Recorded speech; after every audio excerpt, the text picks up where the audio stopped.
ਸ਼੍ਰੀ ਗੁਰੂ ਨਾਨਕ ਦੇਵ ਜੀ। ਪਹਿਲੀ ਉਦਾਸੀ। ਪੂਰਬ ਵੱਲ।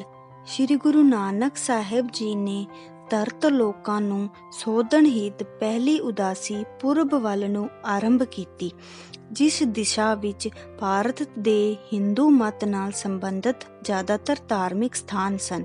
ਉਹ ਇਹਨਾਂ ਧਾਰਮਿਕ ਅਸਥਾਨਾਂ ਤੇ ਤਿਉਹਾਰਾਂ ਦੇ ਮੌਕੇ ਗਏ ਤਾਂ ਜੋ ਉੱਥੇ ਜਾ ਕੇ ਉਹ ਧਾਰਮਿਕ ਅਸਥਾਨਾਂ ਨਾਲ ਸੰਬੰਧਿਤ ਗਤੀਸ਼ੀਲਾਂ ਨੂੰ ਅਤੇ ਵਧੇਰੇ ਤੋਂ ਵਧੇਰੇ ਆਮ ਲੋਕਾਂ ਦੇ ਨਾਲ ਰੂਬਰੂ ਹੋ ਸਕਣ। ਇਸ ਯਾਤਰਾ ਦੌਰਾਨ ਆਪ ਕੁਰੂਕਸ਼ੇਤਰ ਦੇ ਸਥਾਨ ਤੇ ਪਹੁੰਚੇ। ਸੂਰਜ ਗ੍ਰਹਿਣ ਹੋਣ ਦੇ ਕਾਰਨ ਇਸ ਤੀਰਥ ਸਥਾਨ ਤੇ ਕਾਫੀ ਲੋਕ ਇਕੱਤਰ ਹੋਏ ਸਨ। ਬ੍ਰਾਹਮਣੀ ਕਰਮ ਅਨੁਸਾਰ ਸੂਰਜ ਗ੍ਰਹਿਣ ਮੌਕੇ ਅੱਗ ਨਹੀਂ ਬਾਲੀ ਜਾ ਸਕਦੀ, ਕੁਝ ਰਿੰਨਿਆਂ ਤੇ ਪਕਾਇਆ ਨਹੀਂ ਜਾ ਸਕਦਾ, ਬਲਕਿ ਮਾਸ ਰਿੰਨਿਆਂ ਤਾਂ ਹੋਰ ਵੀ ਘੋਰ ਪਾਪ ਸਮਝਿਆ ਜਾਂਦਾ ਸੀ। ਗੁਰੂ ਸਾਹਿਬ ਜੀ ਨੇ ਸ਼ੰਕਿਆਂ ਦੇ ਨਿਵਾਰਨ ਹਿਤ ਬ੍ਰਾਹਮਣੀ ਕਰਮ ਦੇ ਉਲਟ ਅੱਗ ਬਾਲ ਰਿੰਨਣਾ ਪਕਾਉਣਾ ਸ਼ੁਰੂ ਕਰ ਦਿੱਤਾ। ਧੂੰਆਂ ਉੱਠਦਾ ਦੇਖ ਲੋਕ ਕ੍ਰੋਧ ਵਿੱਚ ਆ ਗਏ। ਕ੍ਰੋਧਿਤ ਹੋਏ ਅੰਧ ਵਿਸ਼ਵਾਸਾਂ ਵਿੱਚ ਖਚਿਤ ਲੋਕ ਗੁਰੂ ਸਾਹਿਬ ਜੀ ਨੂੰ ਊਲ ਜਲੂਲ ਬੋਲਣ ਲੱਗੇ। ਗੁਰੂ ਸਾਹਿਬ ਜੀ ਨੇ ਆਪਣੇ ਪਵਿੱਤਰ ਤੇ ਨਿਰਮਲ ਬਚਨਾਂ ਨਾਲ ਸਭ ਨੂੰ ਚੁੱਪ ਕਰਵਾ ਦਿੱਤਾ। ਗੁਰੂ ਸਾਹਿਬ ਜੀ ਦੀਆਂ ਦਲੀਲਾਂ ਅਤੇ ਸ਼ਖਸੀਅਤ ਤੋਂ ਪ੍ਰਭਾਵਿਤ ਹੋ ਲੋਕਾਂ ਨੇ ਗੁਰੂ ਸਾਹਿਬ ਜੀ ਦੀ ਸਿੱਖਿਆ ਨੂੰ ਧਾਰਨ ਕੀਤਾ ਅਤੇ ਆਪ ਜੀ ਦੇ ਮੁਰੀਦ ਹੋ ਗਏ। ਇੱਥੋਂ ਚੱਲ ਕੇ ਗੁਰੂ ਸਾਹਿਬ ਜੀ ਹਿੰਦੂ ਧਰਮ ਦੇ ਪ੍ਰਸਿੱਧ ਤੀਰਥ ਹਰਿਦੁਆਰ ਵਿਖੇ ਪਹੁੰਚੇ। ਹਰਿਦੁਆਰ ਦੇ ਸਥਾਨ ਤੇ ਬਹੁਤ ਸਾਰੇ ਹਿੰਦੂ ਲੋਕ ਗੰਗਾ ਵਿੱਚ ਇਸ਼ਨਾਨ ਕਰ ਰਹੇ ਸਨ। ਗੁਰੂ ਸਾਹਿਬ ਜੀ ਨੇ ਦੇਖਿਆ ਕਿ ਸਾਰੇ ਲੋਕ ਗੰਗਾ ਇਸ਼ਨਾਨ ਕਰਨ ਦੇ ਨਾਲ ਨਾਲ ਚੜ੍ਹਦੇ ਪਾਸੇ ਨੂੰ ਮੂੰਹ ਕਰਕੇ ਸੂਰਜ ਵੱਲ ਨੂੰ ਪਾਣੀ ਸੁੱਟ ਰਹੇ ਸਨ। ਗੁਰੂ ਸਾਹਿਬ ਜੀ ਕੋਈ ਪ੍ਰਸ਼ਨ ਕਰਨ ਤੋਂ ਬਿਨਾਂ ਪੱਛਮ ਵਾਲੇ ਪਾਸੇ ਨੂੰ ਪਾਣੀ ਦੇਣ ਲੱਗ ਪਏ। ਲੋਕ ਇਹ ਦੇਖ ਬਹੁਤ ਹੈਰਾਨ ਹੋਏ ਅਤੇ ਪੁੱਛਣ ਲੱਗੇ ਕਿ ਆਪ ਪੱਛਮ ਨੂੰ ਪਾਣੀ ਕਿਉਂ ਦੇ ਰਹੇ ਹੋ? ਤਾਂ ਗੁਰੂ ਸਾਹਿਬ ਜੀ ਨੇ ਪੁੱਛਿਆ ਕਿ ਤੁਸੀਂ ਪੂਰਬ ਵੱਲ ਕਿਉਂ ਪਾਣੀ ਦੇ ਰਹੇ ਹੋ? ਤਾਂ ਲੋਕਾਂ ਨੇ ਕਿਹਾ, ਅਸੀਂ ਤਾਂ ਪਰਲੋਕ ਵਿੱਚ ਜਾ ਚੁੱਕੇ ਵੱਡੇ ਵਡੇਰਿਆਂ ਨੂੰ ਪਾਣੀ ਦੇ ਰਹੇ ਹਾਂ। ਗੁਰੂ ਸਾਹਿਬ ਜੀ ਨੇ ਕਿਹਾ ਕਿ ਮੈਂ ਪੰਜਾਬ ਵਿੱਚ ਆਪਣੀਆਂ ਪੈਲੀਆਂ ਨੂੰ ਪਾਣੀ ਦੇ ਰਿਹਾ ਹਾਂ। ਲੋਕ ਹੱਸਣ ਲੱਗੇ ਤੇ ਕਹਿਣ ਲੱਗੇ ਕਿ ਇਹ ਪਾਣੀ ਤੁਹਾਡੀਆਂ ਪੈਲੀਆਂ ਤੱਕ ਨਹੀਂ ਪਹੁੰਚ ਸਕਦਾ। ਗੁਰੂ ਸਾਹਿਬ ਜੀ ਨੇ ਆਖਿਆ ਕਿ ਜੇਕਰ ਮੇਰਾ ਸੁੱਟਿਆ ਪਾਣੀ ਇਸੇ ਜਹਾਨ ਵਿੱਚ ਮੇਰੀਆਂ ਪੈਲੀਆਂ ਤੱਕ ਨਹੀਂ ਪਹੁੰਚ ਸਕਦਾ ਤਾਂ ਇਹ ਪਰਲੋਕ ਵਿੱਚ ਤੁਹਾਡੇ ਪਿਤਰਾਂ ਦੇ ਪਾਸ ਕਿਵੇਂ ਪਹੁੰਚ ਸਕਦਾ ਹੈ? ਲੋਕ ਗੁਰੂ ਸਾਹਿਬ ਜੀ ਦੀ ਸਿਧਾਤਮਕ ਸਪਸ਼ਟਤਾ ਅੱਗੇ ਨਤਮਸਤਕ ਹੋਏ ਅਤੇ ਵਹਿਮਾਂ ਦਾ ਤਿਆਗ ਕਰ ਗੁਰੂ ਸਾਹਿਬ ਜੀ ਦੇ ਮੁਰੀਦ ਬਣ ਗਏ। ਹਰਿਦੁਆਰ ਤੋਂ ਚੱਲ ਕੇ ਗੁਰੂ ਸਾਹਿਬ ਜੀ ਗੋਰਖਮਤੇ ਪਹੁੰਚੇ, ਜੋ ਜੋਗ ਮਤ ਦਾ ਪ੍ਰਮੁੱਖ ਕੇਂਦਰ ਸੀ। ਗੋਰਖਮਤੇ ਦੇ ਸਥਾਨ ਤੇ ਆਪ ਦੀ ਸਿੱਧਾਂ ਨਾਲ ਚਰਚਾ ਹੋਈ। ਸਿੱਧ ਚਰਚਾ ਵਿੱਚ ਸ੍ਰੀ ਗੁਰੂ ਨਾਨਕ ਸਾਹਿਬ ਜੀ ਕੋਲੋਂ ਹਾਰ ਖਾ ਗਏ। ਉਸ ਸਮੇਂ ਤੋਂ ਗੋਰਖਮਤਾ ਨਾਨਕ ਮਤੇ ਦੇ ਨਾਮ ਨਾਲ ਪ੍ਰਸਿੱਧ ਹੋਇਆ। ਨਾਨਕ ਮਤੇ ਤੋਂ ਚੱਲ ਕੇ ਆਪ ਜੀ ਬਨਾਰਸ ਪਹੁੰਚੇ। ਬਨਾਰਸ ਦੇ ਸਥਾਨ ਤੇ ਆਪ ਜੀ ਦੀ ਚਰਚਾ ਜ਼ਿਆਦਾ ਜਨਮ ਸਾਖੀਆਂ ਅਨੁਸਾਰ ਪੰਡਤ ਚਤੁਰਦਾਸ ਨਾਲ ਹੋਈ ਮਿਲਦੀ ਹੈ। ਚਤੁਰਦਾਸ ਸ੍ਰੀ ਗੁਰੂ ਨਾਨਕ ਸਾਹਿਬ ਜੀ ਅੱਗੇ ਨਿਰੁੱਤਰ ਹੋ ਗਿਆ। ਸ੍ਰੀ ਗੁਰੂ ਨਾਨਕ ਸਾਹਿਬ ਜੀ ਨੇ ਬਨਾਰਸ ਵਿਖੇ ਮੌਜੂਦ ਭਗਤ ਕਬੀਰ ਜੀ ਅਤੇ ਭਗਤ ਰਵਿਦਾਸ ਜੀ ਨਾਲ ਗੋਸ਼ਟ ਕਰਨ ਉਪਰੰਤ ਇਹਨਾਂ ਦੋਹਾਂ ਭਗਤਾਂ ਦੀ ਰਚਨਾ ਨੂੰ ਆਪਣੇ ਪਾਸ ਸੰਭਾਲ ਲਿਆ। ਸ੍ਰੀ ਗੁਰੂ ਅਰਜਨ ਸਾਹਿਬ ਜੀ ਨੇ ਇਹਨਾਂ ਭਗਤਾਂ ਦੀ ਰਚਨਾ ਨੂੰ ਸ੍ਰੀ ਗੁਰੂ ਗ੍ਰੰਥ ਸਾਹਿਬ ਜੀ ਵਿੱਚ ਯੋਗ ਸਥਾਨ ਦਿੱਤਾ ਹੈ। ਬਨਾਰਸ ਤੋਂ ਚੱਲ ਕੇ ਗੁਰੂ ਸਾਹਿਬ ਜੀ ਗਿਆ ਵਿੱਚੋਂ ਹੁੰਦੇ ਹੋਏ ਪਟਨੇ ਪੁੱਜੇ। ਪਟਨਾ ਵਿਖੇ ਆਪ ਦੀ ਮੁਲਾਕਾਤ ਸਾਲਸਰਾਏ ਜੋਹਰੀ ਨਾਲ ਹੋਈ। ਗੁਰੂ ਸਾਹਿਬ ਜੀ ਨੇ ਭਾਈ ਮਰਦਾਨੇ ਨੂੰ ਇੱਕ ਕੀਮਤੀ ਰਤਨ ਦੇ ਕੇ ਮੁੱਲ ਪਾਉਣ ਲਈ ਭੇਜਿਆ। ਭਾਈ ਮਰਦਾਨਾ ਅਲੱਗ-ਅਲੱਗ ਲੋਕਾਂ ਕੋਲੋਂ ਉਸ ਦਾ ਮੁੱਲ ਪਾਉਂਦਾ ਹੋਇਆ ਸਾਲਸ ਰਾਏ ਜੋਹਰੀ ਪਾਸ ਪਹੁੰਚ ਗਿਆ। ਸਾਲਸ ਰਾਏ ਨੇ ਇਸ ਰਤਨ ਦੀ ਦਰਸ਼ਨ ਭੇਟ ਹੀ 100 ਰੁਪਏ ਦੇ ਦਿੱਤੀ। ਗੁਰੂ ਸਾਹਿਬ ਜੀ ਨੇ 100 ਰੁਪਏ ਵਾਪਸ ਕਰ ਸਾਲਸ ਰਾਏ ਦੀ ਖੋਟੇ ਖਰੇ ਦੀ ਪਹਿਚਾਣ ਦੀ ਕਦਰ ਕੀਤੀ। ਮਨੁੱਖ ਜਨਮ ਨੂੰ ਹੀਰੇ ਵਾਂਗ ਅਨਮੋਲ ਦੱਸ ਇਸ ਨੂੰ ਅਜਾਈ ਨਾ ਗੁਆਓ ਦਾ ਉਪਦੇਸ਼ ਦਿੱਤਾ। ਭਾਈ ਸਾਲਸਾ ਰਾਏ ਨੂੰ ਸਿੱਖ ਧਰਮ ਦਾ ਪ੍ਰਚਾਰਕ ਥਾਪ ਧਰਮਸ਼ਾਲ ਦੀ ਸਥਾਪਨਾ ਕੀਤੀ। ਇੱਥੋਂ ਚੱਲ ਕੇ ਆਪ ਜੀ ਅਸਾਮ ਵਿਖੇ ਪਹੁੰਚੇ। ਉੱਥੇ ਨੂਰ ਸ਼ਾਹ ਜੀਆਂ ਜਾਦੂਗਰਨੀਆਂ ਨੇ ਆਪ ਨੂੰ ਛਲਣਾ ਚਾਹਿਆ। ਸ੍ਰੀ ਗੁਰੂ ਨਾਨਕ ਸਾਹਿਬ ਜੀ ਨੇ ਉਸ ਦਾ ਜਾਦੂ ਤੋੜਿਆ ਤੇ ਉਸ ਨੂੰ ਸੱਚੇ ਆਚਰਣ ਦੀ ਸੱਚੀ ਦੌਲਤ ਅਤੇ ਸੱਚੀ ਸੁੰਦਰਤਾ ਦਾ ਉਪਦੇਸ਼ ਕੀਤਾ ਅਤੇ ਧਰਮਸਾਲ ਦੀ ਸਥਾਪਨਾ ਕੀਤੀ। ਜਗਨਨਾਥਪੁਰੀ ਦੇ ਪ੍ਰਸਿੱਧ ਹਿੰਦੂ ਤੀਰਥ ਤੇ ਆਪ ਜੀ ਨੇ ਮੂਰਤੀ ਦੇ ਸਾਹਮਣੇ ਕੀਤੀ ਜਾ ਰਹੀ ਪਰੰਪਰਾਗਤ ਆਰਤੀ ਦੇ ਵਿੱਚ ਸ਼ਾਮਿਲ ਹੋਣ ਤੋਂ ਇਨਕਾਰ ਕਰ ਦਿੱਤਾ। ਪੁੱਛਣ ਤੇ ਆਪ ਜੀ ਨੇ ਪ੍ਰਮਾਤਮਾ ਦੀ ਹਰ ਸਮੇਂ ਹੋ ਰਹੀ ਆਰਤੀ ਦੀ ਚਰਚਾ ਕਰਦੇ ਹੋਏ ਸ਼ਬਦ ਗਾਇਨ ਕੀਤਾ। ਗਗਨ ਮੈਂ ਥਾਲ ਰਵ ਚੰਦ ਦੀਪਕ ਬਨੇ। ਜਗਨਨਾਥਪੁਰੀ ਦੇ ਪਾਂਦੇ ਸ੍ਰੀ ਗੁਰੂ ਨਾਨਕ ਸਾਹਿਬ ਜੀ ਦੁਆਰਾ ਉਪਦੇਸ਼ਿਤ ਬ੍ਰਹਮੰਡੀ ਆਰਤੀ ਅੱਗੇ ਨਤਮਸਤਕ ਹੋਏ। ਪੂਰੀ ਤੋਂ ਗੁਰੂ ਸਾਹਿਬ ਜੀ ਵਾਪਸ ਪੰਜਾਬ ਨੂੰ ਆ ਗਏ। ਇਸ ਪ੍ਰਕਾਰ ਪਹਿਲੀ ਉਦਾਸੀ ਸਮਾਪਤ ਹੋਈ। ਦੂਸਰੀ ਉਦਾਸੀ ਦੱਖਣ ਵੱਲ। ਕੁਝ ਸਮਾਂ ਪੰਜਾਬ ਠਹਿਰਨ ਉਪਰੰਤ ਗੁਰੂ ਸਾਹਿਬ ਜੀ ਦੂਸਰੀ ਉਦਾਸੀ ਲਈ ਚੱਲ ਪਏ। ਇਸ ਉਦਾਸੀ ਦੌਰਾਨ ਆਪ ਬੀਕਾਨੇਰ ਦੇ ਸਥਾਨ ਤੇ ਪਹੁੰਚੇ, ਜੋ ਜੈਨੀਆਂ ਦਾ ਪ੍ਰਸਿੱਧ ਸਥਾਨ ਸੀ। ਜੈਨੀ ਜੀਵਾਂ ਨੂੰ ਬਚਾਉਣ ਆਪਣਾ ਧਰਮ ਸਮਝ ਆਪਣੀ ਵਿਸ਼ਟਾ ਚੋਂ ਵੀ ਜੀਵਾਂ ਨੂੰ ਬਚਾਉਂਦੇ। ਜੂਆਂ ਨਹੀਂ ਮਾਰਦੇ, ਇਸ਼ਨਾਨ ਨਹੀਂ ਕਰਦੇ ਆਦਿ ਕਰਮ ਕਰ ਆਪਣੇ ਆਪ ਨੂੰ ਧਰਮੀ ਸਮਝਦੇ ਸਨ। ਸ੍ਰੀ ਗੁਰੂ ਨਾਨਕ ਸਾਹਿਬ ਜੀ ਨੇ ਇਹਨਾਂ ਲੋਕਾਂ ਨੂੰ ਅਹਿੰਸਾ ਦੇ ਵਹਿਮ ਤੋਂ ਉੱਪਰ ਉੱਠ ਕਰਤਾਰ ਨੂੰ ਕੁਦਰਤ ਵਿੱਚ ਪਹਿਚਾਨਣ, ਉਸ ਦੀ ਕਿਰਤ ਕਰਨ ਦਾ ਉਪਦੇਸ਼ ਕੀਤਾ। ਰਸਤੇ ਵਿੱਚ ਆਪ ਜੀ ਨੂੰ ਉਸ ਕਬੀਲੇ ਬਾਰੇ ਪਤਾ ਲੱਗਿਆ ਜੋ ਮਨੁੱਖ ਜਾਤੀ ਨੂੰ ਖਾਂਦਾ ਸੀ। ਇਸ ਕਬੀਲੇ ਦਾ ਸਰਦਾਰ ਕੋਡਾ ਰਾਖਸ਼ ਸੀ। ਕੋਡੇ ਨੇ ਗੁਰੂ ਸਾਹਿਬ ਜੀ ਦੇ ਸਾਥੀਆਂ ਨੂੰ ਖਤਮ ਕਰਨਾ ਚਾਹਿਆ। ਉਸ ਨੇ ਗਰਮ ਤੇਲ ਦੇ ਕੜਾਹੇ ਵਿੱਚ ਭਾਈ ਮਰਦਾਨੇ ਨੂੰ ਸੁੱਟਣਾ ਚਾਹਿਆ, ਪਰੰਤੂ ਜਦੋਂ ਗੁਰੂ ਸਾਹਿਬ ਜੀ ਨੇ ਅਕਾਲੀ ਬਾਣੀ ਉਚਾਰਨ ਕੀਤੀ ਤਾਂ ਆਪ ਜੀ ਦੇ ਮੁਖੋਂ ਪਵਿੱਤਰ ਬਚਨ ਸੁਣ ਕੋਡਾ ਆਪਣੇ ਇਸ ਅਨੈਤਿਕ ਕਾਰਜ ਨੂੰ ਤਿਆਗ ਗੁਰੂ ਸਾਹਿਬ ਦੇ ਚਰਨੀ ਪਿਆ ਅਤੇ ਸਤ ਉਪਦੇਸ਼ ਦੀ ਯਾਚਨਾ ਕੀਤੀ। ਗੁਰੂ ਸਾਹਿਬ ਜੀ ਨੇ ਕੋਡੇ ਨੂੰ ਆਤਮਿਕ ਗਿਆਨ ਦੀ ਸੋਝੀ ਬਖਸ਼ੀ। ਇਸ ਤੋਂ ਅੱਗੇ ਗੁਰੂ ਸਾਹਿਬ ਜੀ ਸੰਗਲਾਦੀਪ ਵਿਖੇ ਪਹੁੰਚੇ। ਇੱਥੋਂ ਦਾ ਰਾਜਾ ਸ਼ਿਵਨਾਭ ਸੀ। ਸ੍ਰੀ ਗੁਰੂ ਨਾਨਕ ਸਾਹਿਬ ਜੀ ਦੀ ਆਮਦ ਸੁਣ ਰਾਜੇ ਨੇ ਸੁੰਦਰ ਇਸਤਰੀਆਂ ਸਵਾਗਤ ਦੇ ਬਹਾਨੇ ਭੇਜੀਆਂ। ਸ੍ਰੀ ਗੁਰੂ ਨਾਨਕ ਸਾਹਿਬ ਜੀ ਨੇ ਉਹਨਾਂ ਇਸਤਰੀਆਂ ਨੂੰ ਫਰਮਾਇਆ, ਬੱਚਿਓ ਜਾਓ ਉਸ ਪ੍ਰਭੂ ਦੀ ਕੀਰਤੀ ਗਾਓ, ਮੇਰਾ ਮਨ ਤਾਂ ਪ੍ਰਭੂ ਨੇ ਮੋਹਿਆ ਹੋਇਆ ਹੈ। ਰਾਜਾ ਸ਼ਿਵਨਾਭ ਗੁਰੂ ਸਾਹਿਬ ਜੀ ਦੇ ਚਰਨੀ ਪਿਆ ਤੇ ਸਿੱਖੀ ਧਾਰਨ ਕੀਤੀ। ਇਸ ਪ੍ਰਕਾਰ ਦੂਸਰੀ ਉਦਾਸੀ ਸਮਾਪਤ ਹੋਈ। ਤੀਸਰੀ ਉਦਾਸੀ ਉੱਤਰ ਵੱਲ। ਕੁਝ ਸਮਾਂ ਤਲਵੰਡੀ ਠਹਿਰਨ ਤੋਂ ਬਾਅਦ ਆਪ ਜੀ ਨੇ ਤੀਸਰੀ ਉਦਾਸੀ ਆਰੰਭ ਕੀਤੀ। ਗੁਰੂ ਸਾਹਿਬ ਜੀ ਦੇ ਸੁਮੇਰ ਪਰਬਤ ਤੇ ਜਾਣ ਦਾ ਜ਼ਿਕਰ ਭਾਈ ਗੁਰਦਾਸ ਜੀ ਦੀਆਂ ਵਾਰਾਂ ਅਤੇ ਜਨਮ ਸਾਖੀਆਂ ਵਿੱਚ ਮੌਜੂਦ ਹੈ। ਇੱਥੇ ਸਿੱਧਾਂ ਨੇ ਗੁਰੂ ਸਾਹਿਬ ਜੀ ਪਾਸੋਂ ਪਹਿਲੀ ਗੱਲ ਇਹ ਪੁੱਛੀ, ਕੌਣ ਸ਼ਕਤ ਤੋਹਿ ਇੱਥੇ ਲਿਆਈ?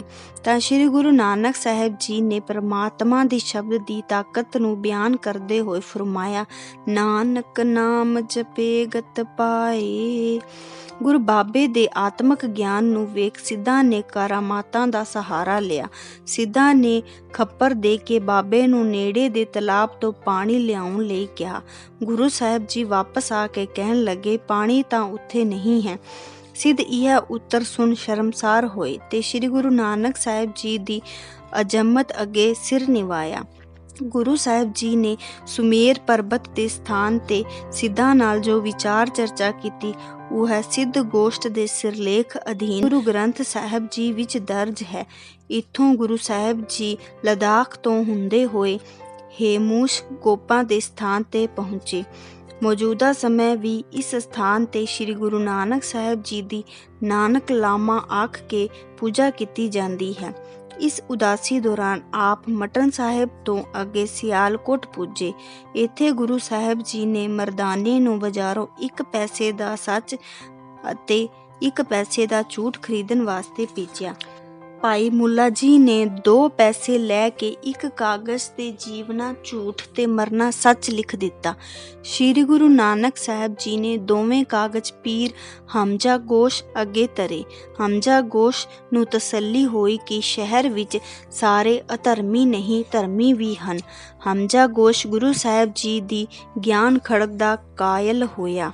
ਇਸ ਪ੍ਰਕਾਰ ਤੀਸਰੀ ਉਦਾਸੀ ਸਮਾਪਤ ਹੋਈ। ਚੌਥੀ ਉਦਾਸੀ ਪੱਛਮ ਵੱਲ।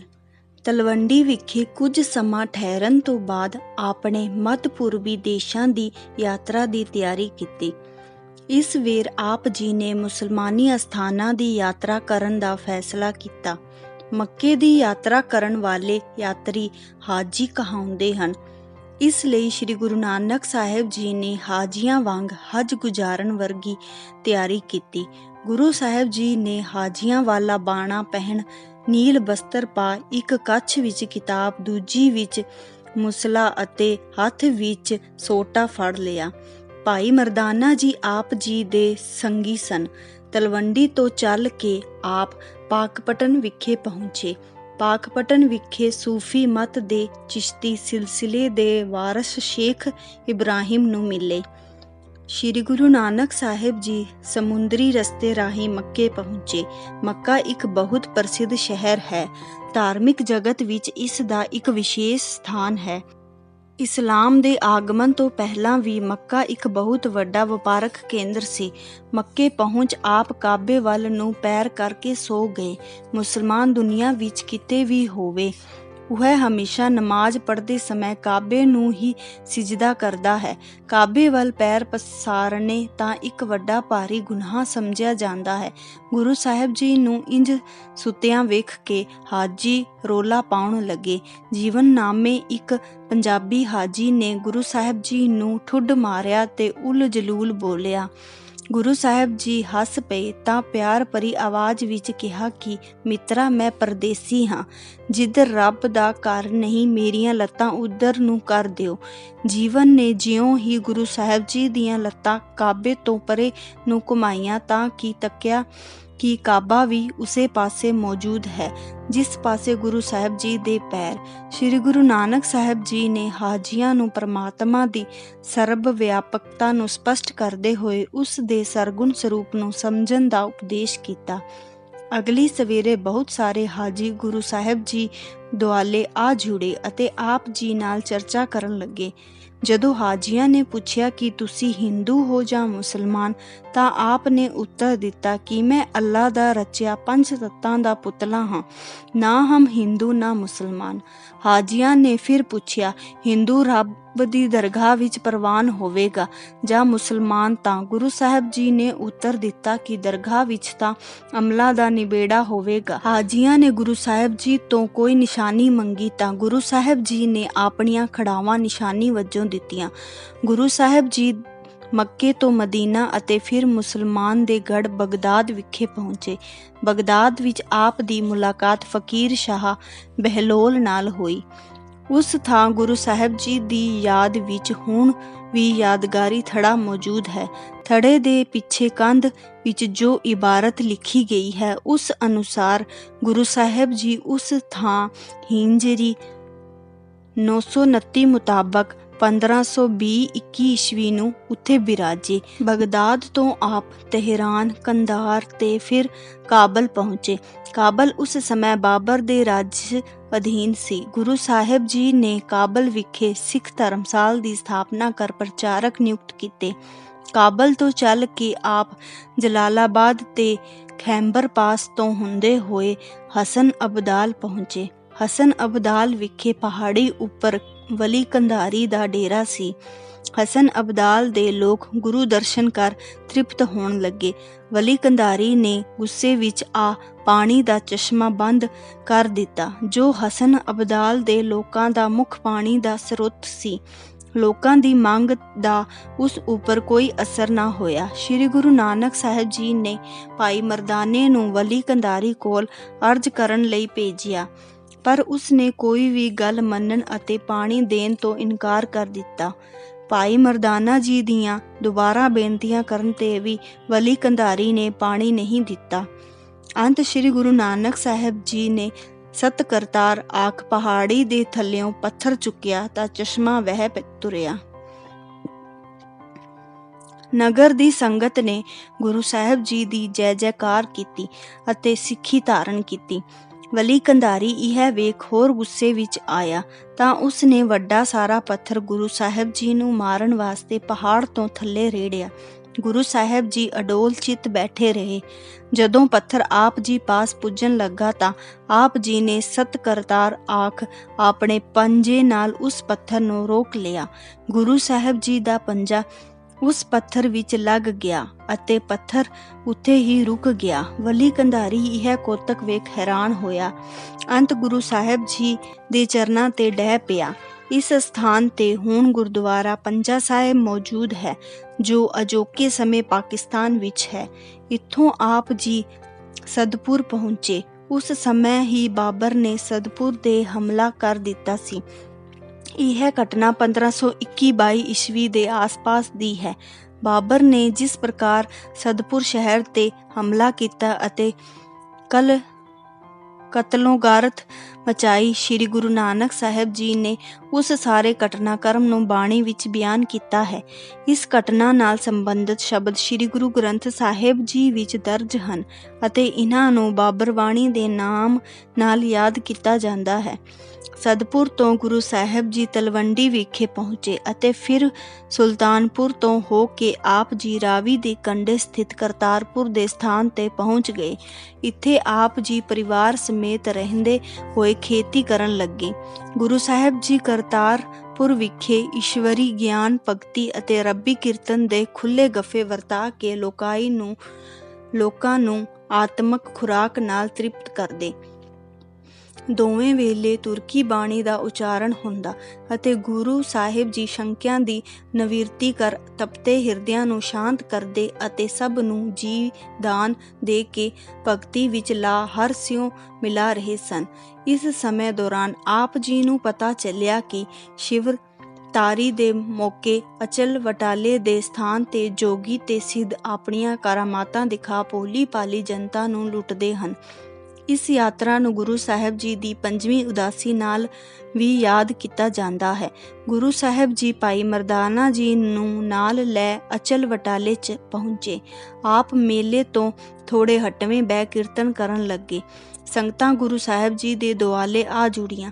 ਸਿੱਧਾਂ ਤੇ ਜੋਗੀਆਂ ਨੂੰ ਬਹੁਤ ਗੁੱਸਾ ਆਇਆ। ਇਹਨਾਂ ਦੇ ਮੁਖੀ ਭਗਰਨਾਥ ਨੇ ਗੁਰੂ ਸਾਹਿਬ ਜੀ ਨੂੰ ਸਵਾਲ ਕੀਤਾ ਕਿ ਆਪ ਨੇ ਉਦਾਸੀ ਭੇਖ ਲਾ ਕੇ ਗ੍ਰਹਿਸਥ ਲਿਬਾਸ ਕਿਉਂ ਧਾਰਨ ਕਰ ਲਿਆ ਹੈ? ਇਹ ਤੁਹਾਡਾ ਕੰਮ ਦੁੱਧ ਵਿੱਚ ਕਾਜੀ ਪਾਉਣ ਵਾਲਾ ਹੈ।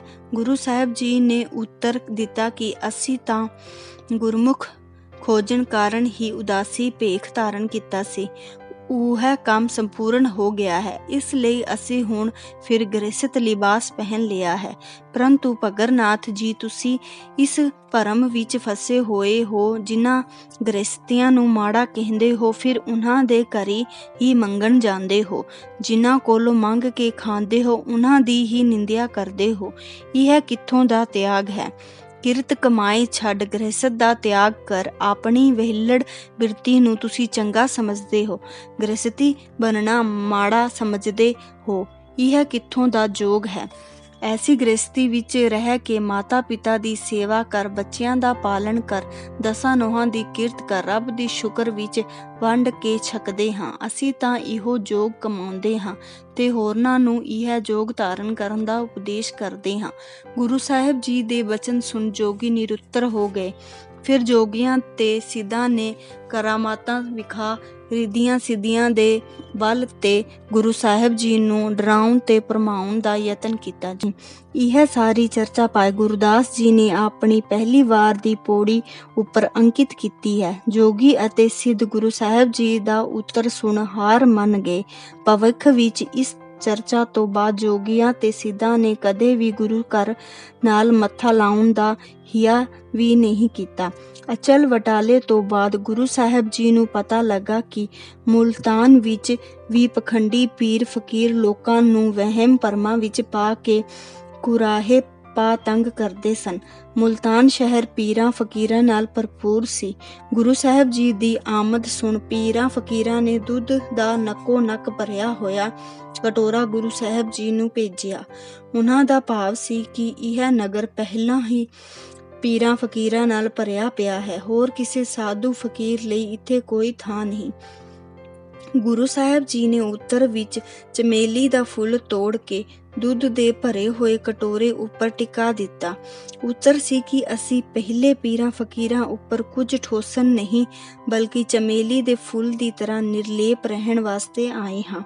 ਇਸ ਮਗਰੋਂ ਸ਼ਹਿਰ ਦੇ ਉੱਗੇ ਪੀਰ ਫਕੀਰ ਗੁਰੂ ਸਾਹਿਬ ਜੀ ਦੇ ਦਰਸ਼ਨਾਂ ਲਈ ਅਤੇ ਚਰਚਾ ਲਈ ਆਏ, ਪਰੰਤੂ ਗੁਰੂ ਜੀ ਦੀ ਅਧਿਆਤਮਕ ਪਹੁੰਚ ਦੇ ਕਾਇਲ ਹੋਏ। ਮੁਲਤਾਨ ਤੋਂ ਗੁਰੂ ਸਾਹਿਬ ਜੀ ਫਿਰ ਕਰਤਾਰਪੁਰ ਆ ਗਏ। ਕਰਤਾਰਪੁਰ ਵਿਖੇ ਆਪ ਜੀ ਨੇ ਕੋਈ 15-20 ਸਾਲ ਸਿੱਖੀ ਦੇ ਬੂਟੇ ਨੂੰ ਖੁਦ ਸਿੰਜਿਆ। ਸਿੱਖ ਧਰਮ ਦੀਆਂ ਸੰਸਥਾਵਾਂ ਨੇ ਅਮਲੀ ਜਾਮਾ ਆਪ ਦੇ ਹੱਥੀਂ ਪਹਿਨਿਆ। ਨਿਤਨੇਮ, ਲੰਗਰ, ਸੰਗਤ ਸੇਵਾ ਆਦਿ ਜਿਹੇ ਸਿੱਖ ਸੱਭਿਆਚਾਰ ਨੂੰ ਆਪਣੇ ਹੱਥੀਂ ਪ੍ਰਫੁੱਲਤ ਕੀਤਾ।